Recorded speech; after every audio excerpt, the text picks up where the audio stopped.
Military office నుంచి call వస్తుంది.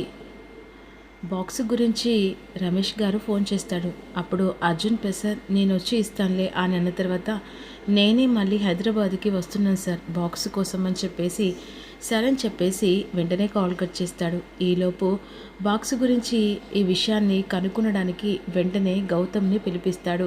గౌతమ్ అని చెప్పేసి పిలుస్తుండగా ఆ సమయానికి గౌతమ్ హాల్లోకి వస్తాడు. అదేంటిరా ఉత్త చేతులతో వచ్చావు, బాక్స్ తీసుకురమ్మని చెప్పాను కదా అని అంటుండగా అది నాన్న బాక్సు అని చెప్పేసి ఈ విధంగా అంటుండగా ఏమైందిరా బాక్సు అని అడిగితే అంత తడబడుతున్నావు, బాక్సు జాగ్రత్తగా పెట్టలేదా అని అంటుండగా అది నాన్న బాక్సు ఎక్కడ దొరకట్లేదు, అది లేదు నాన్న అని అనేసరికి వెంటనే అర్జున్ ప్రసాద్ ఒక్కసారిగా గౌతమ్ చెంప పగల కొడతాడు. ఏం మాట్లాడుతున్నారా, ఆ బాక్సు ఎంత ఇంపార్టెంటో, ఆ బాక్స్ వల్ల ఎంతమంది ప్రాణాలు కాపాడాలో నీకు ఆల్రెడీ తెలుసు కదా, అలాంటి బాక్సును ఎంత అజాగ్రత్తగా ఎందుకు పెట్టావు? అది నేను అక్కడే పెట్టానన్నా, కానీ ఆ బాక్స్ కనిపించట్లేదు. ఎలాగైనా సరే ఆర్మీ నుంచి వెళ్ళి 2 days తర్వాత రమేష్ గారు వస్తారన్న నా బాక్స్ కోసం. ఇప్పుడు ఆ బాక్స్ కనిపించట్లేదంటే ఎంత అబద్ధం ఆడేవాళ్ళం అవుతాం, కనీసం నీకు అర్థమవుతుందా? లేదు నాన్న, ఆ బాక్సు నేనే అజాగ్రత్తతోనే ఎక్కడో పెట్టాను. ఏంటిరా దేశం గురించి అజాగ్రత్తత? ఆ దేశంని కాపాడడానికి ఎంతమంది సైనికులు ఎంతమంది ప్రాణాలు పోగొట్టుకొని వాళ్ళ కుటుంబాలకు దూరం అవుతున్నారో నీకేం తెలుసురా అనే విధంగా అర్జున్ ప్రసాద్ అంటూ ఉంటాడు. ఎలాగైనా సరే నాన్న, ఆ బాక్స్ గురించి తెలుసుకొని 2 రోజులలో బాక్సు నేను దొరకబట్టి నీకు ఇచ్చేస్తాను నాన్న అనే విధంగా ఇక వెంటనే గౌతమ్ పైకి వెళ్తాడు. అదేంటండి బాక్సు ఇప్పటికిప్పుడు ఎలా దొరుకుతుంది? ఆ బాక్సు మీరైనా ఆ రోజు వాడి చేతుల నుంచి తీసుకొని జాగ్రత్త పెట్టిన అయిపోయి కదా అని చెప్పేసి సుభద్ర అంటుంది. వాడు జాగ్రత్త చేస్తాడు అనుకున్నాను సుభద్ర. ఈలోపు వెంటనే 2 రోజులు గడిపోతూ ఉంటుంది.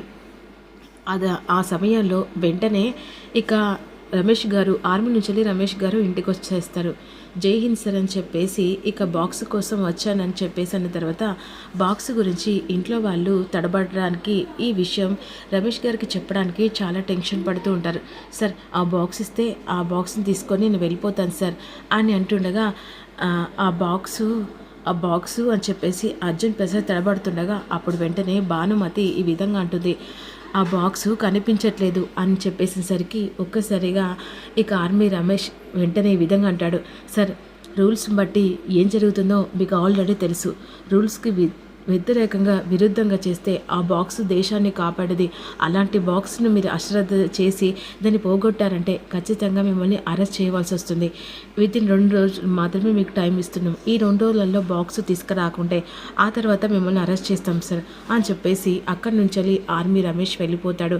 ఆ బాక్స్ తీసుకురాకుంటే ఈ 2 రోజులలో మీ నాన్నగారిని అరెస్ట్ చేస్తారటరా. ఇప్పుడు ఏం చేస్తావో నాకు తెలియదు. నా కొడుకుని అరెస్ట్ చేస్తే నేనైతే ఊరుకోనని చెప్పేసి భానుమతి గౌతమ్ని బెదిరిస్తుంది. ఇక ఇదంతా తప్పు చేసింది మీరా, అదే అహల్య. ఆ బాక్స్ వాడి చేతికి ఇవ్వడం వల్ల కుటుంబం మొత్తం ఇలా పరువు పోయేలా అని చెప్పేసి మనసులో బాధపడుతూ పైకి వెళ్ళిపోతుంది. ఈలోపు బాక్స్ కోసం అని కంగారు పడుతుండగా వాళ్ళ మొహాలను అనుమానిస్తుంది అవంతిక. ఇదేంటి ఈ మీర అంత కంగారు పడుతుంది అన్నట్టుగా ఆలోచించి ఇక వాళ్ళ డోర్ దగ్గరికి వెళ్తుంది.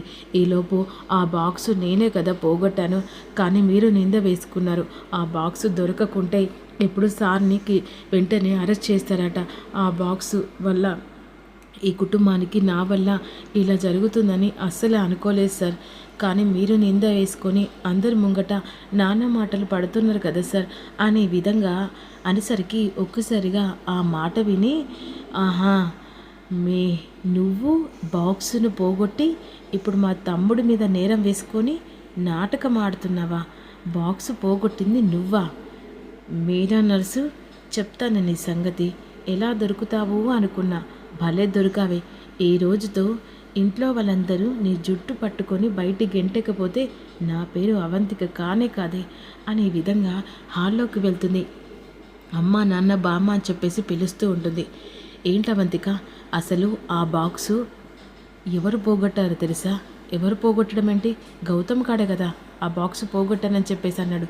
అయ్యో లేదు బామ్మ, గౌతమ్ గారు కావాలని చెప్పేసి ఆ మీరను నిజాన్ని బయటపడనివ్వకుండా నాటకమాడి వాడి మీద నింద వేసుకున్నాడు. అసలు బాక్సు పోగొట్టింది గౌతమ్ కాదు, ఆ మీరా. ఏమంటున్నావు అవంతిక? ఆ మీరాకి సంబంధం బాక్స్ గురించి? అదంతా నాకు తెలియదు నాన్న, కానీ ఇందాక వాళ్ళ మాటలలో బాక్స్ పొడగొట్టింది తమ్ముడు కాదు ఆ మీరా అని, అది తప్పును ఒప్పుకొని పశ్చాత్తాపంతో బాధపడుతుండగా నేను చూశాను. కావాలంటే పిలిచి అడగండి అని విధంగా గౌతమ్ గౌతమ్ అని చెప్పేసి పిలుస్తుండగా హాల్లోకి మళ్ళీ ఇద్దరు కలిసి వస్తారు. ఏరా గౌతమ్, నిజం చెప్పురా, ఆ బాక్సు నువ్వు పోగొట్టావా, లేకపోతే ఎవరి చేతికని ఇస్తే వాళ్ళు అశ్రద్ధతో పోగొట్టారు? అబే లేదు నాన్న, ఆ బాక్సు నేనే పోగొట్టాను చెప్పాను కదా. 2 రోజులలో బాక్సు ఎలాగైనా తీసుకొస్తాను. ఏంటిరా ఇంకా ఎన్నేళ్ళు దాచుతావురా? అసలు అది నీకేమవుతుందని చెప్పేసి లేని నింద వేసుకొని ఇంట్లో వాళ్ళందరితో తిట్లు తింటూ ఇక అబద్ధాల మీద అబద్ధాలు చెప్తూనో బాక్సు పోగొట్టింది ఈ నర్సు. అలాంటి బాక్సు పోగొట్టిందని దాన్ని హ్యాపీగా కాపాడుతూ నువ్వు లేనిపోని నిందలు పడుతున్నావా? అసలు ఆ బాక్సు అదెందుకు ముట్టుకుందిరా, అదెందుకు తీసుకుందిరా, దానికేం సంబంధం రా అనే విధంగా భానుమతి అడుగుతుంటుంది.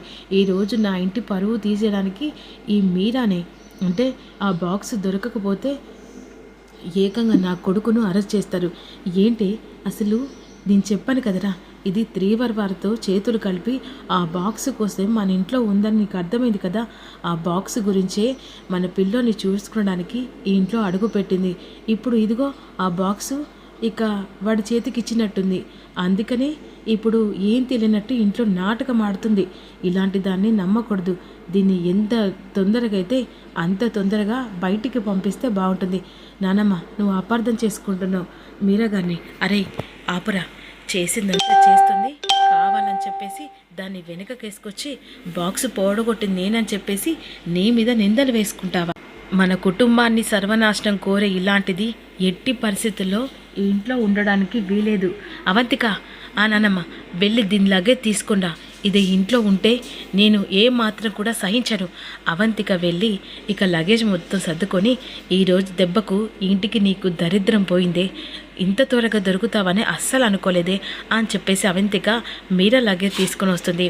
పదవే, ఈ ఇంటికి నీకు ఈ ఇంట్లో అడుగు పెడితే నీ కాలు విరగొడతాను. నా కొడుకును అరెస్ట్ చేయించడానికి ఇంట్లో అడుగు పెట్టావా ఆ బాక్సు కోసం? ఇక త్రీవర్ వారితో చేతులు కలిపి బాక్సు వాళ్ళ చేతికి ఇస్తావా?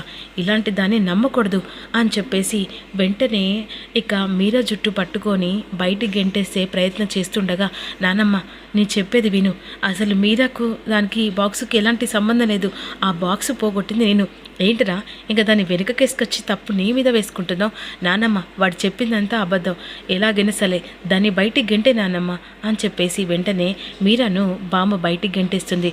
మరి నిజం చెప్తాడా గౌతమ్, మీరా కాదు అహల్య అనేది అప్కమింగ్లో తెలుసుకుందాం.